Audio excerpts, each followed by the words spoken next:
waddadan aan ku sugannahay waxay u dhaxaysaa labada magaalo ee ay u qaybsan tahay magaalada Eyl oo ka tirsan gobolka Nugaal. gabdhahan baan waddada kula kulmay waxay ka yimaadeen Eysha dhinaca badda jirta waxayna ku socdaan magaaladii weyneed ee Eyl. waa arday iskuulkii dharkiisa qaba adeer hadda ka soo baxdeen miya dhanka kale ay magaceeda maxaa la yiraahdaa dhanka Beday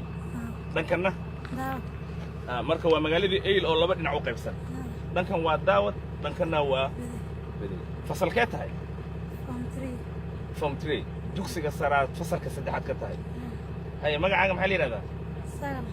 sagal marka waa 5 kilomitir 5 kilomitir ma iskuulka u lugaysaa waana ka soo lugaysaa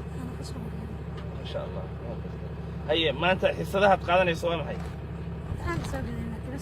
imtixaan chemistry maxaad wadataa maalka kale waxaad wadataa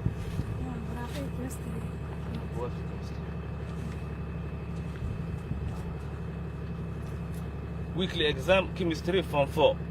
ما في انجليزي lagu qaataa marka meeqa saacadood imtixaanka soconaya hada dhacayna 3 saac iyo 10 3 saac iyo 10 hay ma ka gaardaa marka arday ku jirta oo telefoon kula hadashay may waqtiga la soconayaan imtixaanka term ma dawladda la iskuulka waa private gooni ah shakhsi baa ma shakhsi ma yaa la iskuul dawladeed adna fasalkee taadeer form 1 fasalka koowaad ee dugsiga sare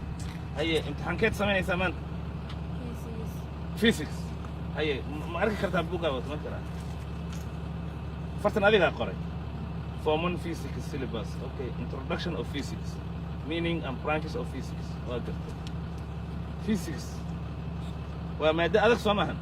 lacag baa kugu jidhaa waa baska ku raacay صح البا اسكولك اقول له ويسع ما يقصر اسكولك اقول له وين يسي النفس الكيت ولا فوم 1 aad ba idinku hambalyeynaya inaad 5 kilomitir iskuulka u lugeysaan waxa la barto mustaqbal wanaagsan idin rajaynaya